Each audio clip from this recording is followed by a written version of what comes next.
Hi, welcome to our channel of IGNOU Audiobooks, Indira Gandhi National Open University, School of Education, SOE, Master of Arts in Adult Education, my first year, May 00 to Policy Planning and Implementation of Adult Education in India, Block 1 5-Year Plans and Adult Education, Unit 2 Adult Education Administration. Education Administration 2.0 Introduction.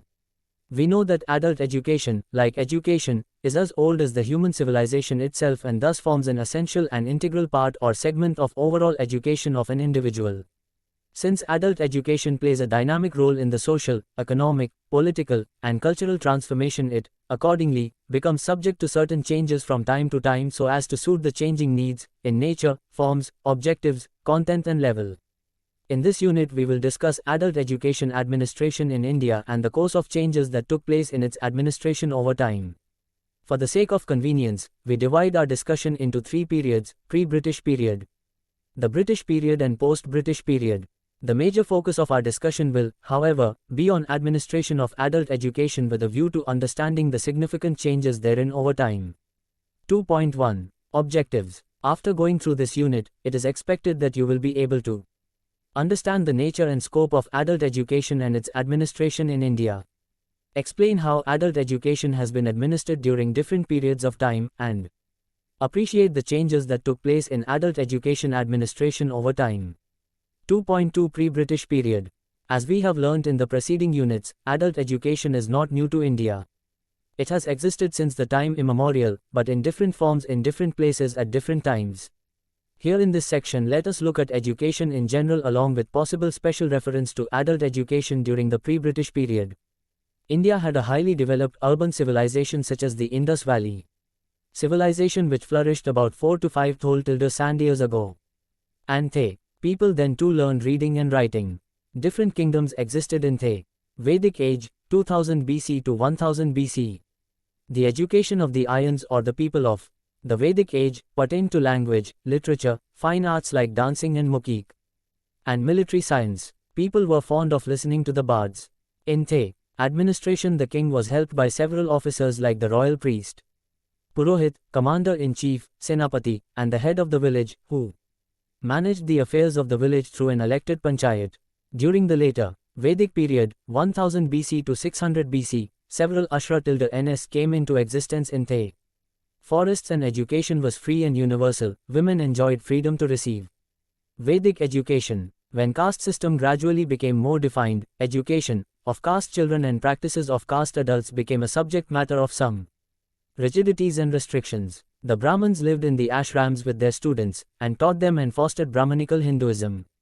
Later period, 600 BC, 540 AD, witnessed the beginning of religious unrest and many changes took place in the educational system. The growth of Buddhism and Jainism not only dealt a fatal blow to Brahmanical Hinduism and dominance of caste system, but also established educational centers at Buddha Viharas and monasticism which propagated religious education through its leaders who used the language of the common people. Growth of vast and varied literature also took place during this time. Schools and other institutions of public utility came into existence during the period of Jainism. Dhamma Mahapatras were appointed to preach to people. Inscriptions of Buddhist principles on stone became popular, and education was widespread. Subsequently, education progressed very well with even foreign students coming to learn at universities at Nalanda, Taxila, Sarnath, Ujjain, etc. Sen. et al. 1984. Datta, 1966, p.4 and 1986, p.12, points out, Gurukulas, ashrams, maths, Pathasalas, Muktabas and Madrasas were the educational centers not only for children and adolescents but also for adults, the rich and the poor, the king and the commoner, who could turn to the guru, teacher, for guidance and advice, and for getting the kind of education they needed. Whereas, S.C. Mahanti, 1991, page 145, J. Mahanti, 1991, and Patti, 1989, mention that adult education had existed through the medium of social and religious institutions like the Daskatiya, Jatra, Swango, Gopatipuo Nachas, Ramlilas, Bhagabat Tangis, Kirtans, Kathakas, theatres, dramas, dances, village markets, assemblies and so on. Besides these, meetings, learned discourses, debates, conferences, fairs, festivals, cultural programs, stories, poems, folk songs, culture, bibliographical anecdotes, etc. were also the means of adult education. Here what we need to notice is that there are many other forms. All the forms had their local significance and popularity in different places at different times. Historically, Indian education has been elitist.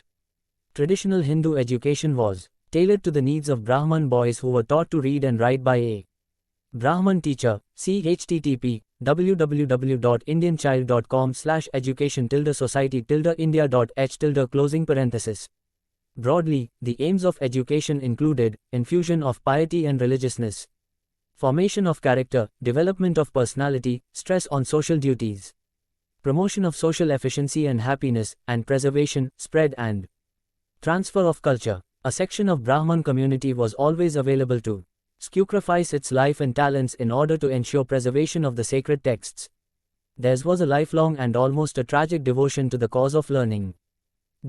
Secular benefits they could expect were a few and not at all commensurate with education. The labor involved. Remaining sections of the Brahman community were fostering the studies of different branches of liberal education, like grammar, literature, poetics, law, philosophy and logic.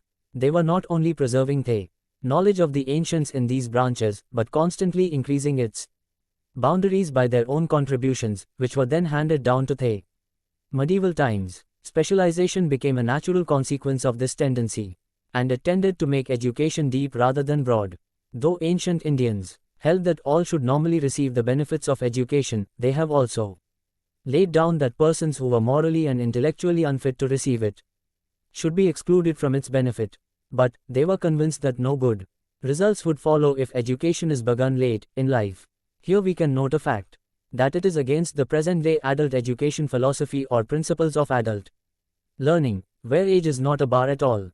Since education was regarded as the best agency for improving society, it took several other important steps to realize this ideal. To ensure an adequate supply of teachers, it was enjoined that teaching was a holy duty which a Brahman was bound to discharge irrespective of the consideration as to whether any fee was likely to be received or not.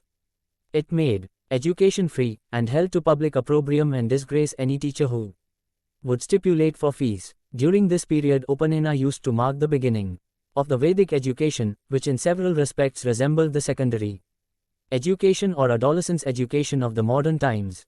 With the learning of the Gayatri Mantra, the student used to begin his journey on the road to knowledge.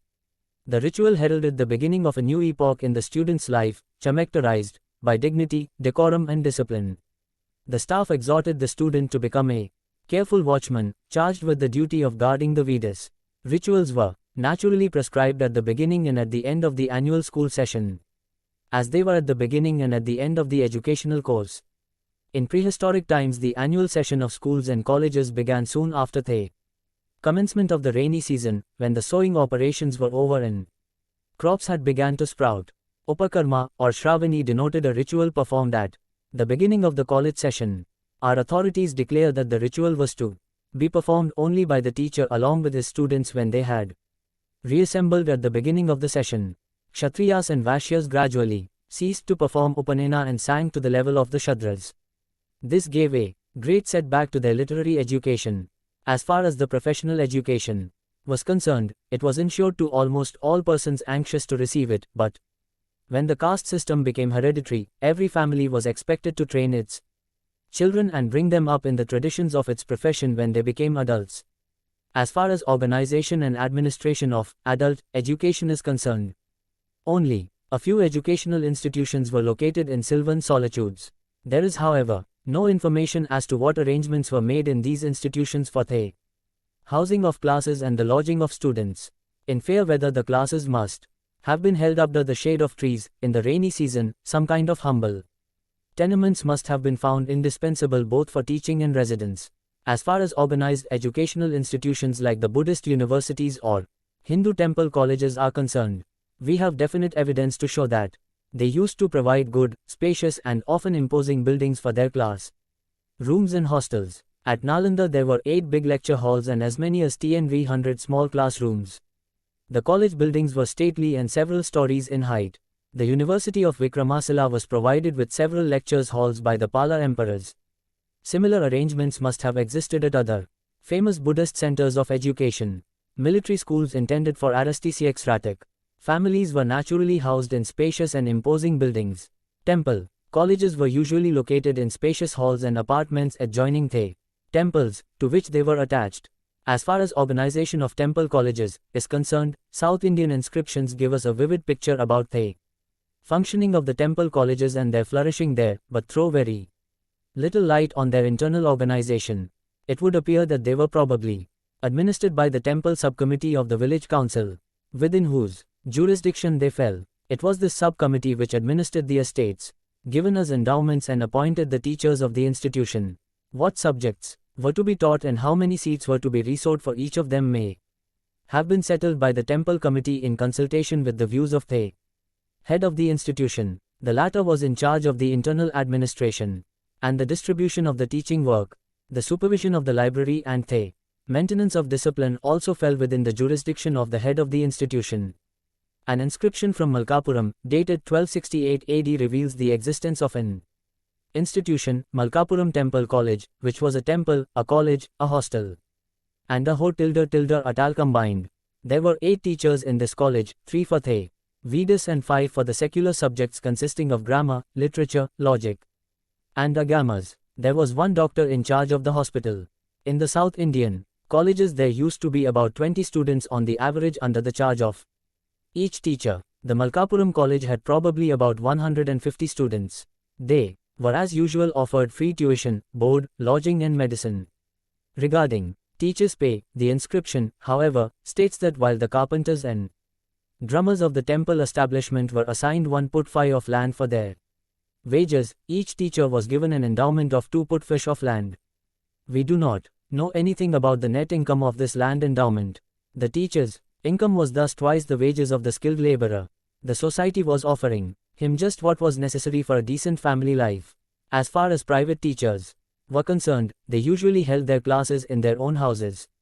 Religion had a great hold over the public mind in ancient times, and this spiritual exaltation of Vidyadhana secured so wide and ample a response to the cause of education, both from the public and the government, that it used to become possible to impart free education at least to all poor students wishing to derive its benefits. Buddhist monastic colleges began to take up the educations of the laymen also. From the beginning they used to master the systems of their competitors as well. In a famous philosophical college situated in a sylvan retreat in the Vindhya mountain presided over by Divakarasena, a Brahmana convert to Buddhism, students of Hinduism, Buddhism and Svetambara and Digambara Jainism studied together side by side under the same principle. Such an arrangement naturally presupposes a comparative study of the rival systems, leading to the broadening of the outlook and the deepening of the scholarship of the average student of the institution. Students started with study of Sanskrit grammar and literature, which lasted for 7 or 8 years. They were also given some grounding in Pali. As pious Buddhists, they had to master some passages from the Pali canon. There used to be courses for monks as well. The curriculum prescribed for the monk scholar was naturally somewhat different.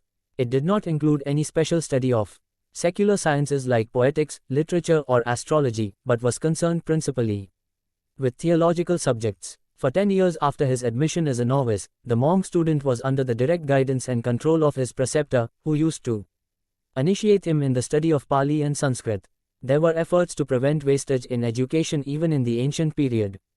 It came to be prescribed for the whole community primarily to prevent wastage in education. It was, however, regarded as a serious disaster as the modern facilities of books and libraries were then non-existent. In the course of time, therefore, educationalists began to feel that steps must be taken to ensure that even householders would set apart some time in the year for revising their studies. Some of them, like Svetiketu, advocated that they should be asked to spend 2 months every year in their old colleges for this purpose. The majority, however, felt that it is impracticable to suggest to householders that they should give up their professions for 2 months every year in order to keep themselves in touch with their studies. See http://www.archive.org/stream/educationannuncio3239. MBPL. We are all aware how a large number of students lose their study habits and forget a good deal of what they had learnt in their schools and colleges. when they settle down as householders pursuing their own professions. Same is the case with neo-literates who relapse into illiteracy in the absence of a provision for literacy practice and its reinforcement. During Mughal rule, 1526-1858, Muslim education was similarly elitist, although its orientation reflected economic factors rather than those of caste background or religion. See http www.indianchild.com/education-society-india.htm. During this period, from the early 16th to the mid-19th centuries, education was not the duty of the state, but the rulers encouraged it in different ways. Sain, et al., 1984.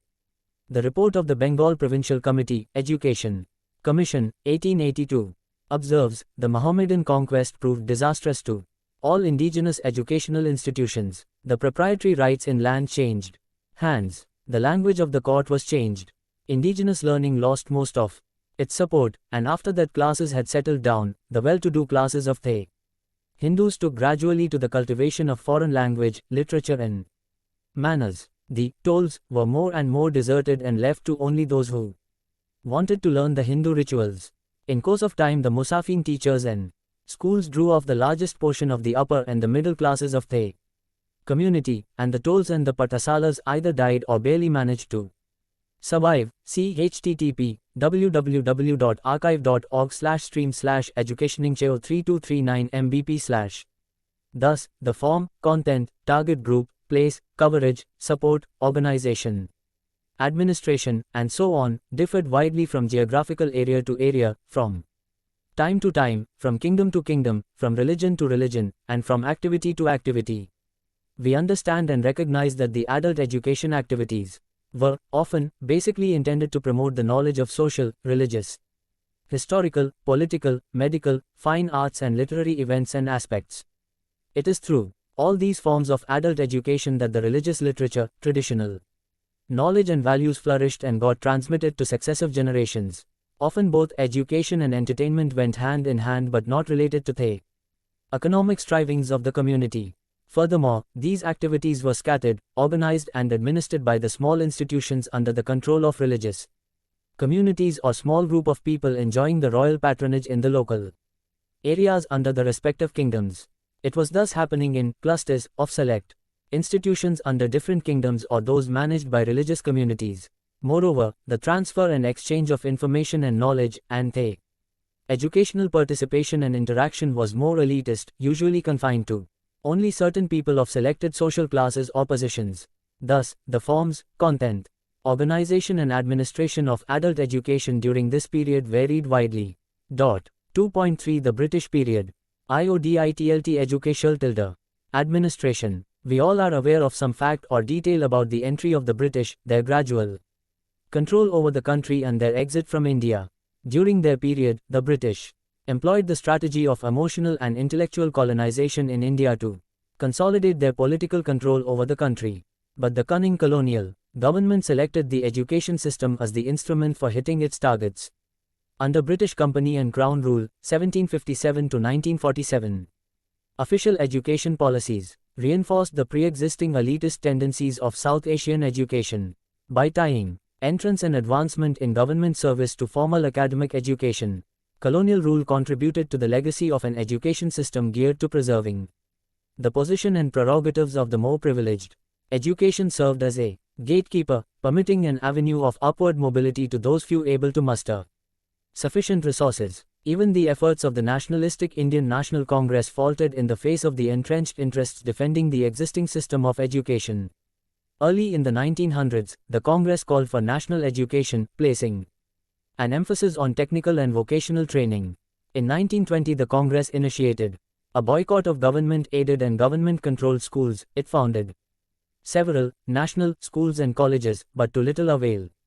The rewards of British-style education were so great that the boycott was largely ignored, and the Congress schools temporarily disappeared. See http www.indianchild.com/ Education Society India, HTM. Through the Charter of 1833, English was announced to be the official language. The formulation of Macaulay's Minute in February 1835 wore the mask of general welfare, broadcast under the banner of educational advancement and recommended the advent of Western learning as beneficial and superior to Oriental. Reserve of knowledge. Added to this, the affinity of the elite section of Indian society to English culture, ideology and education facilitated the British to psychologically harness the nation's mindset. Literally, the British wanted the malleable Indians to learn, speak and breathe English and become shadows of Englishmen. They wanted to generate such a class of the clerks who could act as interpreters between the British and the millions of the Indian populace, whom they governed. The British decided to feel the pulse of the nation through the effective medium of an English-educated servicemen's class. The colonial master understood the urgency for a uniform and proper administration throughout the colonial empire, spawned with the emergence of a class of clerks and translators for handling the administrative affairs. They wanted this class of persons to be Indian in blood and color, but English in taste, opinions, words and intellect. They were aware that the colonized Indians could be not only inexpensive but also efficient labor through which they dreamed of breeding an economically flourishing colony, generating enormous wealth. Accordingly, they saw the success of their plan through the westernized education because the recruitment of Indian brains in the junior posts of British administration reaped in the rich harvest of government income. Nevertheless, the real compensation to the nation came indeed through the Western educated truck intellectual native Indians. The native reformists performed the feat of pioneering the English education for the real benefit or advantage of the Indian society. They were imbibed in the illumination of Western learning, while preserving simultaneously the inherent Indianness associated with them.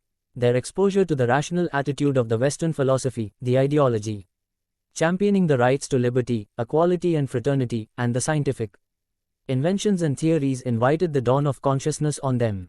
They utilized the Western scientific, rational and intellectual thought to complement the Oriental sense of respect for tradition and culture, and the cohesive pro-life force innate in Hinduism. They aimed at cleansing the Hindu religion and society, which by then had become polluted with harmful, blind and meaningless superstitions and customs such as sati, and brought in innovated modern and liberal modifications, like widow remarriage, amongst other things.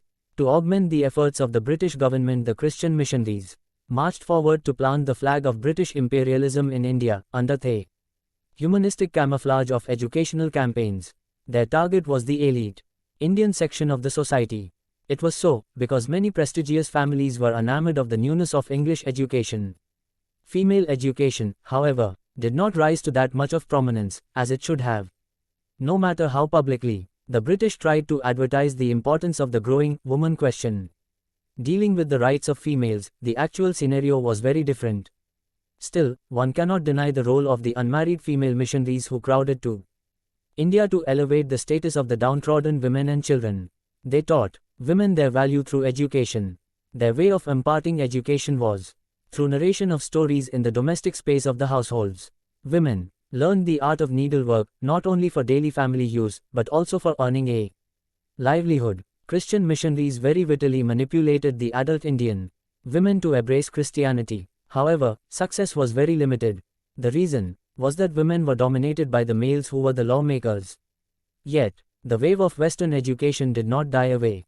There was also the native glory given by native intellectual reformists by way of opening separate schools to boost up female education. However, British India got its final platform for the spread of Western education when the Woods Dispatch was structured in 1854. The dispatch promised to provide grant in aid for the amelioration of the private educational institutes, which had led to competition, in terms of performance, between indigenous educational institutions and the missionary schools and colleges. The strife for superiority continued. James Long, the noble British, together with the missionary organizations, kept alive the zeal for dissipating education among the masses. Finally, the Hunter Education Commission, 1885, officially sanctified their resolution to attain mass education. It is worth realizing the truth that the British might have credited themselves as harbingers of Western education in India, but then all their efforts would have been in vain had they brilliant Indian intellectuals not been able to capture its essence. The Indians had the radiance of merit to not only cope with Western learning but also increase its treasure with their precious literary contributions and scientific inventions. Today, it is the Indians who rule the domain of global science, a field of knowledge which was once the prerogative of the Westerners. During the British period, beyond any doubt, adult education became more popular in the larger context of the British attempting to retain their power and reign over India through an English-educated class of clerks on the one hand, and on the other, the freedom fighters and indigenous intellectual reformers, attempting to thwart the British designs to the advantage of the nation.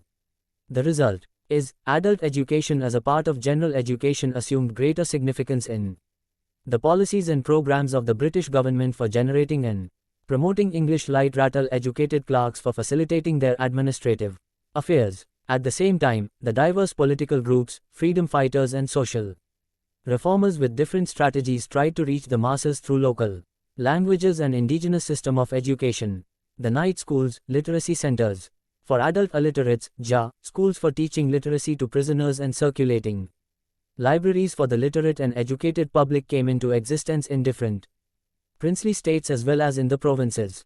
Upsurge of political parties, various organizations and agencies, freedom fighters and national thinkers, and different movements, freedom movement, cooperative movement, Khadi Andolan, reforms movement for removal of social evils including untouchability, etc., added dynamism to the efforts of adult education by providing incentive, impetus, and fill up to the activities related to promotion of literacy and generation of awareness among the populace for encouraging revolt against the British.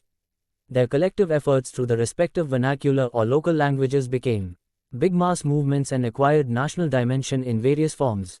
The dominant features such as illiteracy, poverty, ignorance, famines and diseases of then India and the growing movements for public awareness and revolt had become a night MDE for the British. The British rulers, aided by the missionaries working in India and the Indian administrative Babas, were also determined to dilute all kinds of educational and other movements against its rule by hook or by crook.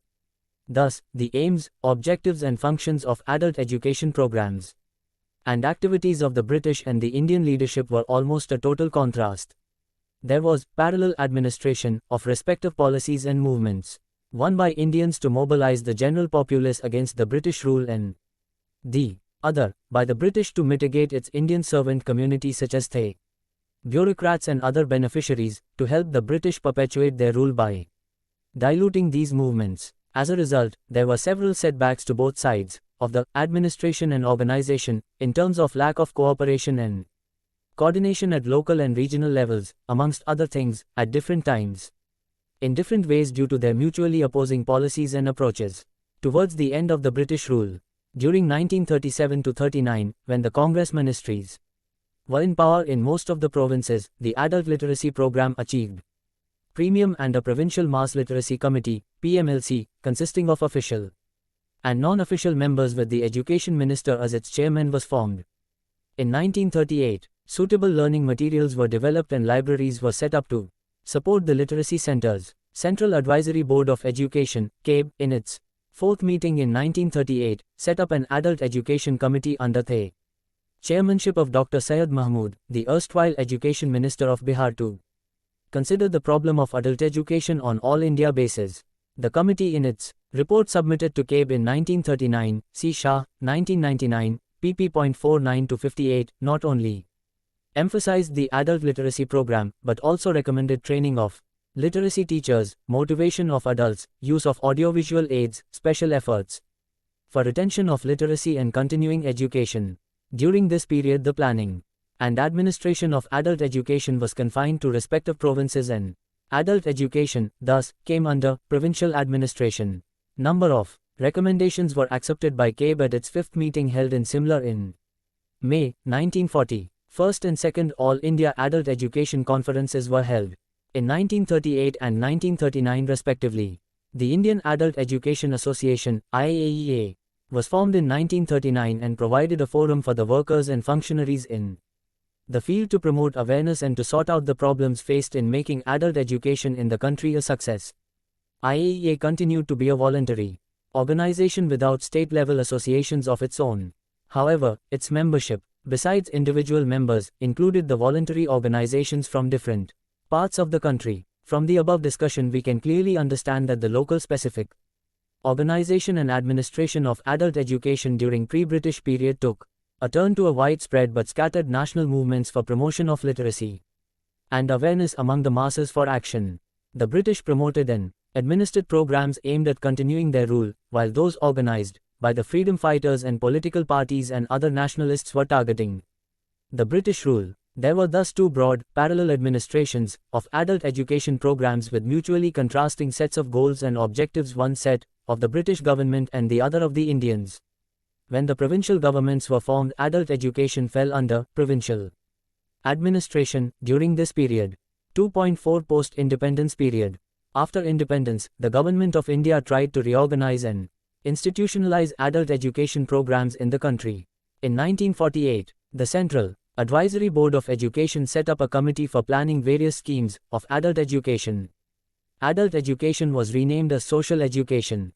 The concept of social education was broadened with a view to building up a comprehensive program of education for life, covering numerous activities around the core activity of literacy. An international seminar of Southeast Asian countries was organized jointly by the Government of India and the UNESCO at Mysore in 1949, and the theme of deliberations was Adult Education for Community Action. This seminar chalked out a program of action for a social education movement in India. As a result, some of the experiments were tried out. They include Adult Education Mobile Unit in Delhi, which moved from village to village, summer camps in Madhya Pradesh, which were organized with the help of teachers and students, regional committees in Bombay, which were formed for implementing and monitoring adult education, and Janata colleges under state governments. The program of social education was implemented by the Community Development Department. The community centers, youth clubs, and Mahila Mandals organized different community programs based on domestic crafts, health and nutrition, along with literacy classes. Since the independent India was young, it was quite natural that the beginning period was marked by wide range of consultations, discussions and experiments. Local and regional level committees and other structures were functioning without proper cooperation and coordination. We must not forget the year 195 as it was a landmark of the beginning for the planned growth of independent India. During the first 5-year plan, 1955-56, social education programs were jointly implemented by the central and state governments. At the national level, the Ministry of Education and the Ministry of Community Development shared the responsibility of planning and monitoring the social education programs. In the Union Ministry itself, a section of basic and social education was created. In 1953, the Central Advisory Board of Education appointed a standing committee on social education in 1956.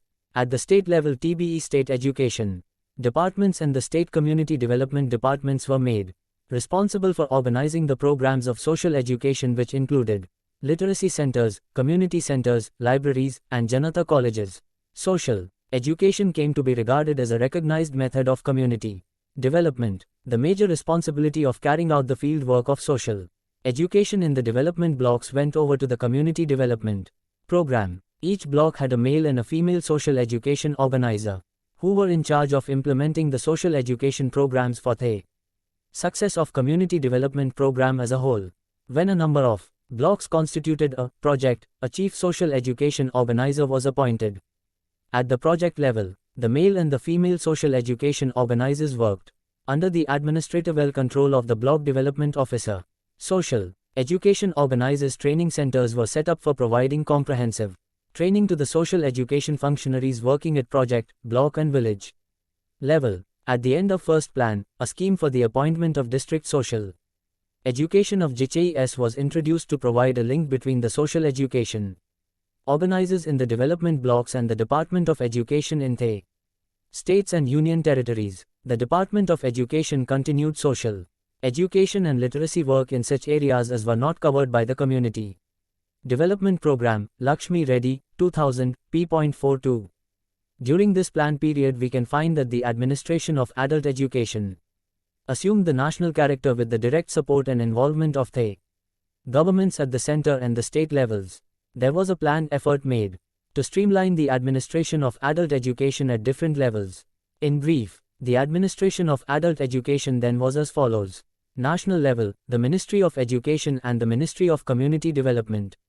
State level, the Department of Education and the Department of Community Development. Project level, Chief Social Education Officer.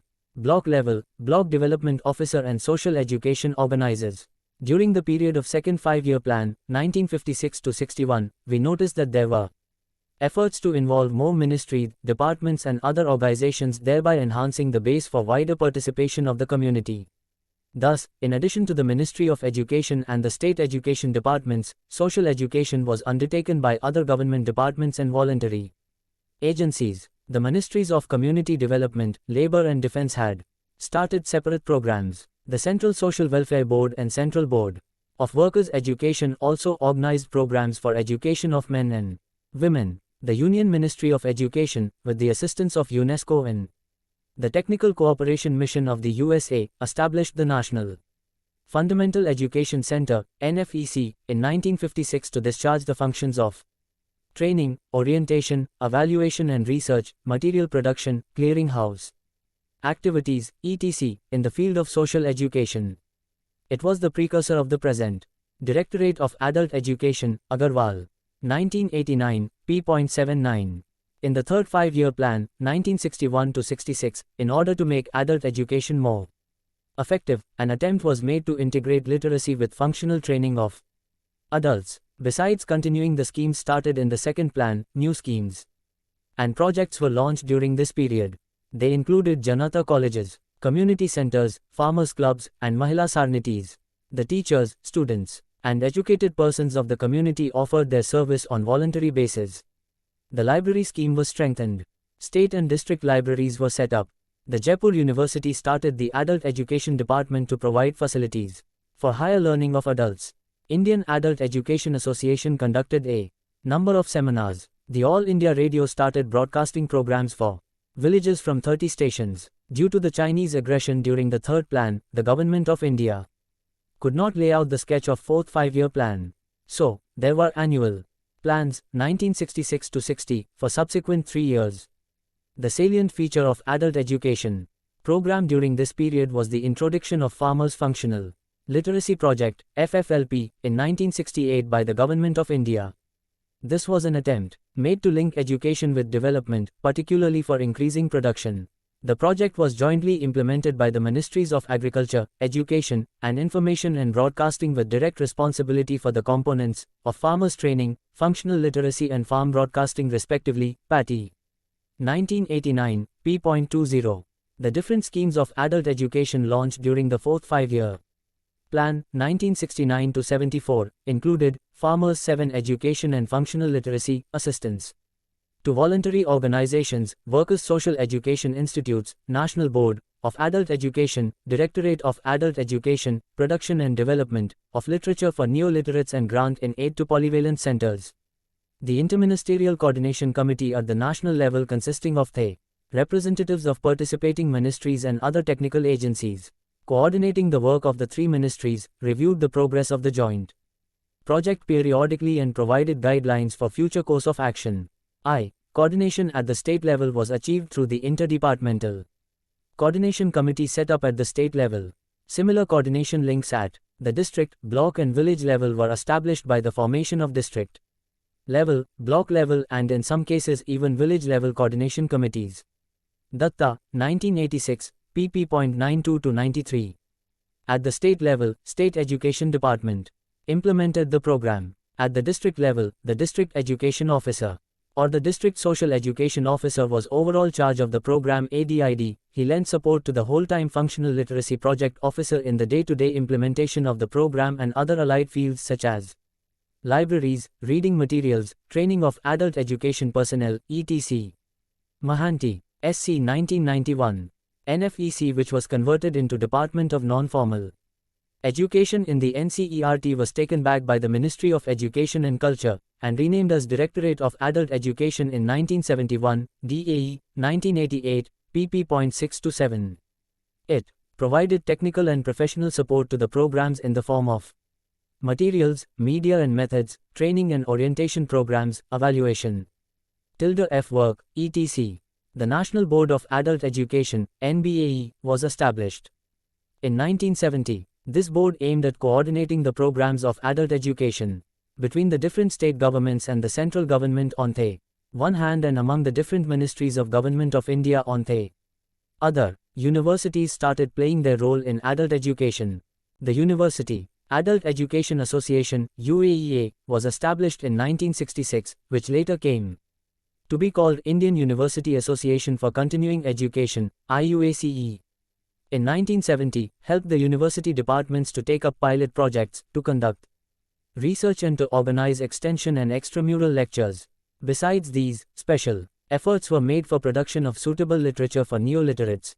We can, thus, notice that the significant development in administration of adult education during this plan was the formation of coordination committees at different levels for effective implementation of the program, besides establishment of different structures for providing technical, resource, professional and research support to adult education. Further, the responsibility of administration was stretched beyond one ministry, and interministerial and interdepartmental coordination committees came into existence. The fifth five-year plan, 1974-79, came to an early end by 1 year in 1977-78, instead of in 1978-79. This was due to the change of the ruling party at the central level. During 1975-76, a new project, Non-Formal Education Program, NFEP, FA, the age group 15 to 35 years, was launched for providing education relating to young people's needs, aspirations and local conditions. The term, adult education, or social education, was replaced by adult literacy in the plan document, which we can clearly see as a retrogressive step, as the term itself is very narrow in its concept and coverage. Annual plans were implemented for the years 1978-79 and 1979-80 by the then Janata government at the center. Satisfied with the progress of adult education, the government chalked out a new program and launched it in the name of National Adult Education Program, NAEP, on the 2nd of October 1978 with the triple components of literacy, functionality and awareness for adults. This was the most significant, comprehensive and the first national-level organized effort made by the government in the field of adult education. Though there were some administrative structures earlier at different levels, state, district and block, created during previous plans with considerable care and imagination. Over the years, either they had become disintegrated or lacked vitality in almost all the states. It was felt that the program of the size of the NAEP could not be implemented without adequate administrative machinery. Hence, utmost attention was paid to designing of administrative structures with stress on adequacy of the structures, and on proper selection and training of the personnel. Administrati or CARAT was based on the principles of decentralization and autonomy to the field functionaries. Thus, the decentralized administration with greater autonomy was the distinguishing character of NAEP. At the national level, the National Board of Adult Education was reconstituted in August 1977. Its membership included ministries of central government, a minister dealing with adult education from each of the regions of the country, heads of organizations such as the University Grants Commissions, Central Social Welfare Board, Khadi and Village Industries Commission, Federation of Indian Chambers of Commerce and Industry, Indian Adult Education Association, and a number of other non-official and field workers. The board had set up the following committees to attend to specific tasks: GOI, 1979, p.26. A. Committee on Preparatory Action, since wound up in the beginning itself. B. Committee on Motivation. C. Committee on Voluntary Organizations. D. Committee on Post-Literacy and Follow-up Programs. A. Committee on Evaluation. The board had given serious consideration to the various aspects of the NAEF. Practically all important decisions since the establishment of the board had been taken in consultation with it. The board had by and large appreciated the conceptual position and the operational outline of the NAEP. The board had, however, expressed concern about insufficient commitment to the program, particularly about involvement of voluntary agencies in a number of states. It had also cautioned that unless vigilance is maintained, the NAEP could become a literacy drive, and the components of functional development and awareness building could get comparatively neglected. The overall responsibility for administration of the NAEP rested with the Ministry of Education. Besides providing a secretariat to NBAE, the ministry was dealing with various interministerial matters and generally overseeing the implementation of the program in the states. The schemes of assistance to voluntary agencies and of Shramik Vidyapeeths were directly administered by the ministry. The Rural Functional Literacy Projects, RFLPs, under which central assistance was provided to each district of all the states, as well as the schemes of strengthening of administrative setup were implemented through state governments. Apart from the Ministry of Education, other ministries and departments of government of India had also taken positive steps for linkages of their programs and activities with the NAEP. At the state level, full-fledged directorates of adult education were set up in some states, while in the remaining states the State Adult Education Officer was made a part of the Directorate of Education, the Directorate of Social Welfare in Madhya Pradesh. In some of these states, senior officials were put in charge of adult education, with necessary supporting staff. In all states and union territories, state boards of adult education as well as steering committees were set up. The state boards were headed by the Chief Minister or the Education Minister and included ministers or secretaries of the various development departments and a number of non-officials. Steering committees provided means to overcome problems of coordination and attempted to ensure that bottlenecks did not occur. At the district level, the collector, chief education officer in states like Maharashtra and Gujarat, was responsible for steering of the program.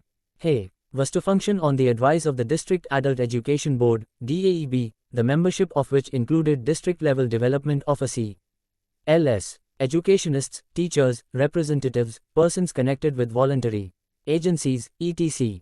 The District Adult Education Officer was the member secretary of the District Adult Education Board. The District Adult Education Officer as the head of the District Adult Education Unit had three types of functions: assisting the district collector in arranging coordination of various promotional activities, overseeing and monitoring program implementation by the various agencies in general, and functioning as the coordinator of the District Resource Unit, DRU. In this capacity he had to arrange necessary technical support, particularly in regard to training of the personnel of the various projected agencies of the district. One of the important innovations introduced in NAEP was the project approach. A more or less autonomous administrative unit responsible for implementation of a program in a compact and contiguous area. Each project had a project officer and a supervisor for a prescribed number of centers. The part-time supervisors in universities and colleges were to oversee 10 centers, and in most voluntary agencies and in Nehru Yuvak Kendras a supervisor was responsible for about 20 centers. In projects administered by state governments, a supervisor's responsibility extended to 30 centers. It was expected that a supervisor should make at least 2 visits in a month to each of the adult education centers for which, as he was responsible, the critical unit in the whole program was the Adult Education Center under the charge of an instructor or an adult education organizer. NAEP was implemented mostly as a government program without proper involvement of private agencies and public. It was criticized that the program suffered from excessive dependence on administrative structures and lack of involvement of the mass organizations, media and educational institutions. During the period of these annual plans, 1978 to 80, a clear policy of adult education with boards of adult education at central, state and district levels came into existence, along with committees, special task committees at national level, steering committees at state level and district resource units at district level, for providing assistance to the boards at respective level. Thus, administration was more comprehensive and well planned for providing effective administration to NAEP. Again, there was a change in the government at the central level in 1980. During 6th Five-Year Plan, 1980 to 85, an attempt was made to review NAEP. Based on the report of Kothari Committee, emphasis was laid on minimum essential education for all citizens. Technical literacy was used as an important instrumental skill for the age group 15 to 35 years. Support through a network of rural libraries, as well as instructional programs through mass communication media were taken up, particularly after the INSAT was launched. Adult education had been included as part of the Minimum Needs Program. During the 7th Five-Year Plan, 1985 to 90, an epoch-making development was evident in the field of education in general and adult education in particular. The Challenge of Education, a Policy Perspective, a document published by the Ministry of Education, GOI, 1985, provided the basic data and information for nationwide deliberation and for evolving the national policy on education. NPE emphasized the importance of adult education, especially in the context of public participation in national development programs. The Program of Action, POA, 1986 envisaged a new National Program of Adult Education, NPAE. The following main features of the Implementation Strategy, GOI. 1986, pp. 13132. A. Reorganization of existing programs to introduce flexibility and other measures for greater effectiveness. B. Application of science and technology and pedagogical research for improving the pace and content of learning. C. Establishing linkages between adult education and developmental programs. D. Launching of mass functional literacy programs. A multidimensional program of continuing education as the instrument for moving towards a learning society. F. Creation of dynamic management structures to cope with the envisaged targets. G. A distinct slant in favor of women's equality and taking of all measures in pursuance of this resolve. The Government of India launched a national literacy mission, fixing, in particular, the goal of making 80 million illiterates in the age group of 15 to 35 years literate by 1995. NLM has given a serious thought to the administrative set up for effective planning, organization and evaluation of the adult education program. At the national level, National Literacy Mission Authority, NLMA, has been set up with the Minister of Human Resource Development as its head. This has been functioning with full autonomy and powers to take all decisions, not requiring reference to the cabinet. A mission task force has been set up for implementation, headed by Director General, National Literacy Mission, who is of the rank of Additional V Joint Secretary of the Central Government. They has been providing most of the technical and resource support to NLMA. The state governments, voluntary agencies, etc., in respect of NLM and other activities and programs of adult education. The chart given below presents the holistic picture of the NLM management structure. At the state level, a commission, authority has been set up which was headed by Education, the Chief Minister, with responsibility for planning and implementation of NLM projects. A State Resource Center, SRC, exists in most of the states for providing technical resource support to adult education programs. The SRCs are to assist the state-level commission, authority. SRCs need to be strengthened by training personnel, provision of adequate financial support and improved coordination with governments. At the district level, the District Board of Education is responsible for overall planning and administration of all educational programs. District Resource Unit, DRU, as a part of District Institute of Education and Training, DIET, has to provide technical resource support to DBEs. The project envisages total eradication of illiteracy in a district or a block or a particular area with a provision for post-literacy and continuing education for the neo-literates. The project is administratively viable and functionally autonomous for implementation and innovation. The projects are implemented by various agencies like state governments, voluntary agencies, Panchayati Raj institutions, Nehru Yuvak Kendras, Zilla Saksharata Samitis, etc. But, total literacy campaigns, TLCs, implemented by Zilla Saksharata Samitis, with the district as a unit for the literacy project, have become more popular than the others. Reflection. You have understood different changes that have taken place in administration of adult education. With your understanding of these changes, do you think that there should have been better components in the organizational structure and administration of adult education in India during the post-independence period? If yes, write down what kind of suggestions you have or structure you contemplate. Compare it with the management structure given above, and identify the possible improvements and disadvantages that you think will make a functional difference, if any, in adult education administration. Reflection. Do you feel the need for change in the composition and/or functions of any authority given above? If yes, at what level? What are the additions, deletions, or other end modifications, if any, you want to suggest for enlarging the scope for representation on any authority or its functions? List them out and compare the same with the existing ones for any improvement that you may perceive. In spite of continued and planned efforts over 4 decades, the country could not achieve the goals of universalization of elementary education, UI, and eradication of adult illiteracy, EAI. Yet, the 1991 census results revealed a literacy rate of over 52%, with a higher rate of growth for female literacy. This was highly encouraging, and the country hoped that the broader goal of education for all, EFA, could be achieved by 2000 AD. Incidentally, it received international Recognition at the World Conference on EFA held at Jomtien in March 1990. The government reviewed the National Policy on Education (NPE) in 1990 and envisaged that the Adult Education Program (APE) would cover 6 crores illiterates by 1995. So during the 8th Five-Year Plan, 1992 to 97, besides modifying Rural Functional Literacy Program (RFLP), the post-literacy and the teaching learning process, the government evolved new strategies for actions like area-specific and time-bound approach to achieve 100% a total literacy. TL, massive participation of non-governmental organizations, NGOs, and students, and effective utilization of traditional and folk theatre forms in literacy work. By 1991-92, the post-literacy program was institutionalized in the form of 32,000 Jan Shikshan Nilams, JSNs.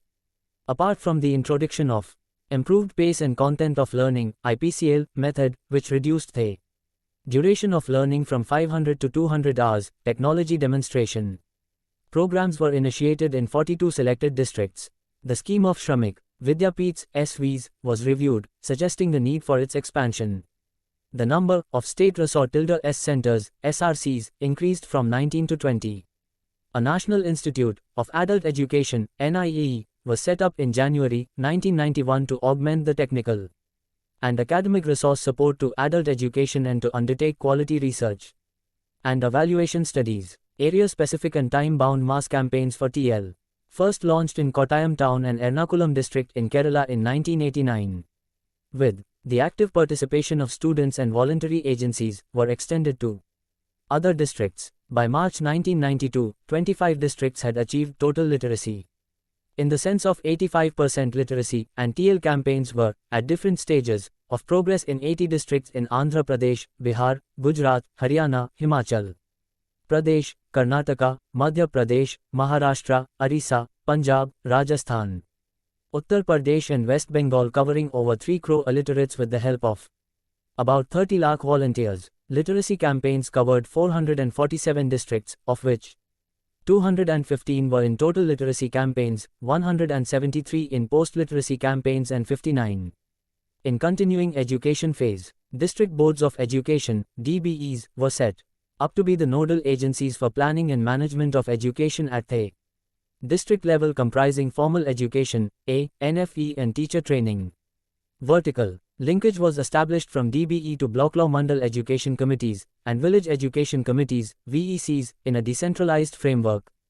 Mahila Samakhya project aimed at empowerment of women through their mobilization for a change in their perception about themselves and society was launched in 1991 in 10 districts of UP, Gujarat and Karnataka.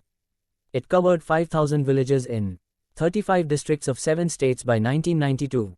The methodology of Mahila Samakhya MS project of mobilizing women's groups to voice their needs was extended in conjunction with the involvement of local community to create a favorable environment to serve as a monitoring mechanism for promoting UEE and adult literacy. http www.planningcommission.nic.in.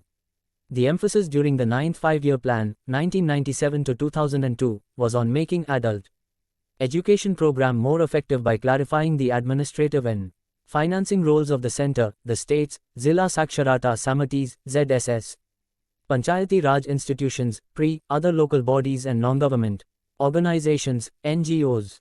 Therefore, the focus was on decentralized and disaggregated planning and implementation of literacy, post-literacy and continuing education programs. The power from the National Literacy Mission Authority, NLMA, was devolved to the State Literacy Mission Authority, SLMA, for financial sanction to projects under the Total Literacy Campaign, TLC, and Post-Literacy Campaign, PLC, and empowerment of and urban local bodies to achieve universal literacy. Other steps included increasing the range and depth of involvement in literacy campaigns, meeting the special needs of scheduled castes, scheduled tribes, SCS-ISTs, and reducing rural-urban and male-female disparities in literacy through the campaign mode. Thus, the NLM program was revamped in 1999 to remove some lacunae, while increasing the scope of the program. The parameters and norms of financial assistance of schemes under NLM were substantially enhanced.